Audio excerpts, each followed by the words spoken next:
வணக்கம் மக்களே, welcome back to நேற்று இன்று நாளை. இன்றைக்கி நம்ம வீடியோவில் பார்க்க போகிற ரெசிபி ஒரு ஹெல்த்தியான ஜோவர் மாவை வச்சு பண்ணக்கூடிய சோள உருண்டை.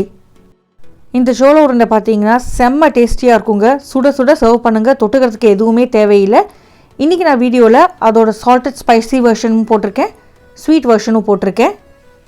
இதை நான் எப்படி பண்ணுங்கிறத பார்க்குறதுக்கு முன்னாடி நம்ம சேனலுக்கு நீங்கள் ஃபர்ஸ்ட் டைமாக வரீங்கன்னா மறக்காமல் சப்ஸ்கிரைப் பண்ணுங்கள். இதை நீங்கள் காலையில் பிரேக்ஃபாஸ்ட்க்கும் சாப்பிட்லாம், நைட் டின்னருக்கும் சாப்பிட்லாம், இல்லை ஈவினிங் ஸ்நாக்ஸும் கொடுக்கலாம். குழந்தைங்களுக்கும் உடம்புக்கு ரொம்ப நல்லது. ஸ்நாக்ஸ் பாக்ஸ்லையும் வச்சு அனுப்பலாம். பண்ணுறது பார்த்திங்கன்னா ரொம்ப ஈஸி.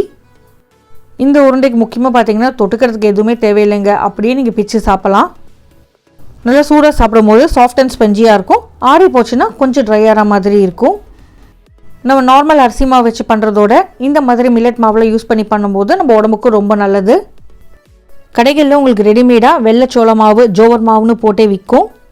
இன்றைக்கி நான் ரெடிமேட் மாவு தான் யூஸ் பண்ணியிருக்கேன். முதல்ல நம்ம ஸ்பைசி சால்ட் வெர்ஷன் சோள உருண்டை எப்படி பண்ணலாங்கிறத பார்த்துடலாம். கடாயில் 1 டேபிள் ஸ்பூன் அளவு கடலை எண்ணெய் சேர்த்துட்டு சூடு பண்ணிக்கோங்க. கடலை எண்ணெய் பார்த்திங்கன்னா நல்ல ஒரு டேஸ்ட் கொடுக்கும். எண்ணெய் சூடானதும் 1/2 டீஸ்பூன் கடுகு சேர்த்துக்கலாம். கடுகு நல்லா பொரிஞ்சு வெடிச்சதுக்கப்புறமா ஒரு 1/2 டீஸ்பூன் ஜீரகம், 1/2 டீஸ்பூன் அளவுக்கு வெள்ளை உளுத்தம்பருப்பு சேர்த்துக்கலாம். உங்களுக்கு பிடிக்கும்னா நீங்கள் கடலைப்பருப்பு கூட சேர்த்துக்கோங்க. ஆனால் சில பேருக்கு அது கடுக்கடுக்குன்னு இருக்கிறது பிடிக்காதுங்கிறதுனால நான் அவாய்ட் பண்ணியிருக்கேன். ஒரு 2 காஞ்ச மிளகாயை காரத்துக்கு உடச்சி சேர்த்துக்கலாம். இப்போ பருப்பு நல்லா பொன்னிறமாக மாறுற வரைக்கும் நம்ம வதக்கிக்கலாம். பொன்னிறமாக மாறினதுக்கப்புறமா ஒரு கைப்பிடி அளவுக்கு கருவேப்பிலையை கட் பண்ணி சேர்த்துக்கோங்க. அடுத்ததாக நான் வாசனைக்கும் காரத்துக்கும் ஒரு 2 பச்சை மிளகாயை ரவுண்டாக கட் பண்ணி சேர்த்துருக்கேன். உங்கள் வீட்டு காரத்துக்கு ஏற்ற மாதிரி நீங்கள் பச்சை மிளகாய் அட்ஜஸ்ட் பண்ணிக்கோங்க. ஒரு 3 வெங்காயத்தை பொடிப்பொடியாக நறுக்கி சேர்த்துக்கலாம். மீடியம் சைஸ் வெங்காயங்கிறதுனால நான் 3 எடுத்திருக்கேன். உங்கள் சைஸ் வெங்காயம் பெருசுனா நீங்கள் 2 போட்டால் போதும். தேவையான அளவுக்கு உப்பு சேர்த்துட்டு வெங்காயத்தை நல்லா வதக்கிக்கலாம். ஒரு 1/2 டீஸ்பூன் பெருங்காயம் சேர்த்துக்கோங்க, நல்லா வாசனையாகவும் இருக்கும்.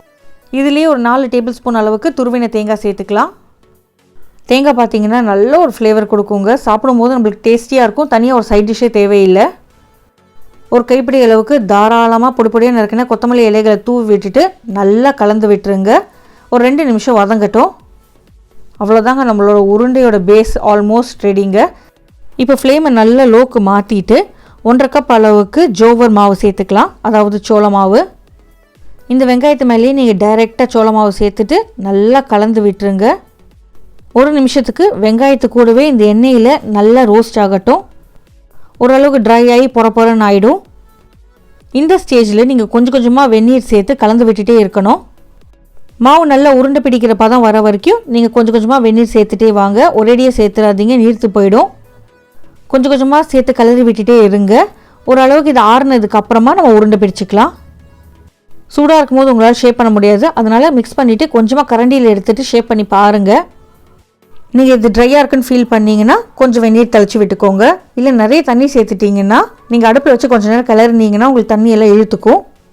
கரெக்டான பதம் வந்ததுக்கப்புறமா அடுப்பை ஆஃப் பண்ணிவிட்டு இந்த மிக்சரை நல்லா ஆற விட்டுருங்க. கை பொறுக்கிற சூடு வர வரைக்கும் ஆறட்டும். நல்லா ஆறுனதுக்கப்புறமா நம்ம இதை ஷேப் பண்ணிக்கலாம். எதிர் நீங்கள் பால்ஸ் மாதிரி ஷேப் பண்ணிக்கலாம், இல்லைன்னா சிலிண்டர் மாதிரி ஷேப் பண்ணிவிட்டு அழகாக கை வச்சு வைக்கலாம். நான் இன்றைக்கி உப்பு உருண்டைய பால் மாதிரியும் ஸ்வீட்டை வந்துட்டு சிலிண்டர் ஷேப்லேயும் பண்ண போகிறேன். கையை நல்லா ஈரம் பண்ணிவிட்டு வெட்டான பாம்ஸை வச்சுட்டு கொஞ்சமாக மாவு எடுத்துகிட்டு கையில் அமுக்கி நீங்கள் ரவுண்டாக பண்ணிங்கனாலே உங்களுக்கு அழகாக பால்ஸ் வந்துடும். நீங்கள் கையில் தண்ணி தொடுறதுனால வெளியில் ட்ரை ஆகாமல் உங்களுக்கு மாய்ஸ்டாகவே இருக்கும். எல்லா பாலும் ஷேப் பண்ணதுக்கப்புறமா நம்ம இதை ஸ்டீம் பண்ணிக்கலாம். ஸ்டீம் பண்ணுறதுக்கு உங்கள் வீட்டில் என்ன ஸ்டீமர் இருக்கோ, இல்லைனா இட்லி குக்கர் இருந்தால் கூட போதும், நீங்கள் ஸ்டீம் பண்ணி எடுத்துக்கலாம். ஸ்டீம் பண்ணுறதுக்கு முன்னாடி நீங்கள் எந்த பிளேட்டில் வச்சு ஸ்டீம் பண்ண போகிறீங்களோ அதில் கொஞ்சமாக எண்ணெய் தடவிக்கோங்க, அப்போ தான் ஒட்டாமல் சூப்பராக இருக்கும். இந்த பால்ஸ் எல்லாம் அழகாக அரேஞ்ச் பண்ணிவிட்டு மூடி போட்டு ஒரு 10 நிமிஷம் ஸ்டீம் பண்ணி எடுத்திங்கன்னா நம்மளோட சோள உருண்டை ரெடி ஆகிடும். நம்ம இதிலேயே கொத்தமல்லி, கருவேப்பிலை, பச்சை மிளகாலாம் போட்டிருக்கிறதுனால சாப்பிட்றதுக்கு தனியாக எந்த சைட் டிஷ்ஷும் தேவையில்லைங்க. அப்படியே நீங்கள் பிட்டு சாப்பிட்லாம். இல்லை உங்களுக்கு சைட் டிஷ்ஷோட தான் சாப்பிடணும்னு நினச்சிங்கன்னா ஒரு சட்னி வச்சு சாப்பிடுங்க, ரொம்பவே நல்லாயிருக்கும். அடுத்ததான் நம்ம ஸ்வீட் ஜோவர் பால்ஸ் பண்ணிடலாம் வாங்க. இது பண்ணுறது ரொம்ப சிம்பிள் தாங்க. கடாயில் 1 டேபிள் ஸ்பூன் நெய்யை உருக்கிக்கோங்க. நெய் நல்லா உருகுனதுக்கப்புறமா பொடிப்பொடியாக நறுக்கின முந்திரி பருப்பை இதில் போட்டு நம்ம ரோஸ்ட் பண்ணிக்கலாம். முந்திரி பருப்போட அளவு உங்கள் இஷ்டம் தான், நீங்கள் எவ்வளோ வேணாலும் சேர்த்துக்கலாம். முந்திரி கூடவே நான் ஒரு 1/2 டீஸ்பூன் அளவுக்கு வெள்ளை எள்ளு சேர்த்துக்கிறேங்க. எள்ளு சேர்க்கும் போது நம்மளுக்கு நல்ல ஒரு வாசனை வரும். எள்ளு முந்திரி பருப்பு ரெண்டுமே பொன்னிறமாக வர வரைக்கும் நல்லா வறுபடட்டும். வறுபட்டதுக்கு அப்புறமா நம்ம 3 ஹீப்டு டீஸ்பூன் அளவுக்கு தேங்காய் துருவல் சேர்த்துக்கலாம். உங்களுக்கு கடிக்கும் போது வாயில் தேங்காய் மாட்டுறது பிடிக்கும்னா நீங்கள் குட்டி பல்லாக தேங்காவை கட் பண்ணிட்டு கூட ரோஸ்ட் பண்ணி சேர்த்துக்கலாம், நல்லாயிருக்கும். தேங்காய் கொஞ்சம் பொறப்பொறன்னு ஆற வரைக்கும் ரோஸ்ட் பண்ணதுக்கு அப்புறமா நம்ம சோள மாவு சேர்த்துக்கலாம். 1 கப் அளவுக்கு நான் சோள மாவு சேர்த்துக்கிறேங்க. சோள மாவுமே 1 நிமிஷத்துக்கு இந்த நெய்யிலேயே போட்டு நான் வறுத்துக்க போகிறேன். நெய்யில் வறுக்கும் போது நம்மளுக்கு நல்ல ஒரு ஃப்ளேவர் கிடைக்கும். எல்லாம் நல்லா மிக்ஸ் ஆகி மாவு பொறப்பொறன்னு ஆனதுக்கு அப்புறமா நம்ம கொஞ்சம் கொஞ்சமாக வெள்ளைப்பாகு சேர்த்துக்கலாம். வாசனைக்கு நான் 3 ஏலக்காவை தட்டி சேர்த்துருக்கேன். உங்கள்கிட்ட ஏலக்காய் பொடி இருந்தால் கூட நீங்கள் சேர்த்துக்கலாம். உங்கள் வெல்லம் க்ளீனாக இருக்குன்னு நீங்கள் நினச்சிங்கன்னா டேரெக்டாக சேருங்க. இல்லைனா என்ன மாதிரி கரைச்சிட்டு வடிகட்டிட்டு சேருங்க. நான் ஒரு அரை கப் அளவுக்கு வெள்ளைப்பாகு சேர்த்துருக்கேன். நல்லா திக்கான வெள்ளைப்பாகுங்கிறதுனால நான் கொஞ்சம் தான் சேர்த்துருக்கேன். நல்லா கலந்து விட்டுட்டு உங்களுக்கு ஷேப் பண்ண முடியுதுன்னா அப்படியே விட்டுருங்க. ஷேப் பண்ண முடியலன்னா இன்னும் கொஞ்சம் வெள்ளைப்பாகு இல்லைனா நீங்கள் வெந்நீர் சேர்த்துக்கலாம். இல்லை ட்ரையாக இருக்குன்னா கொஞ்சம் பாகு சேர்த்துக்கோங்க.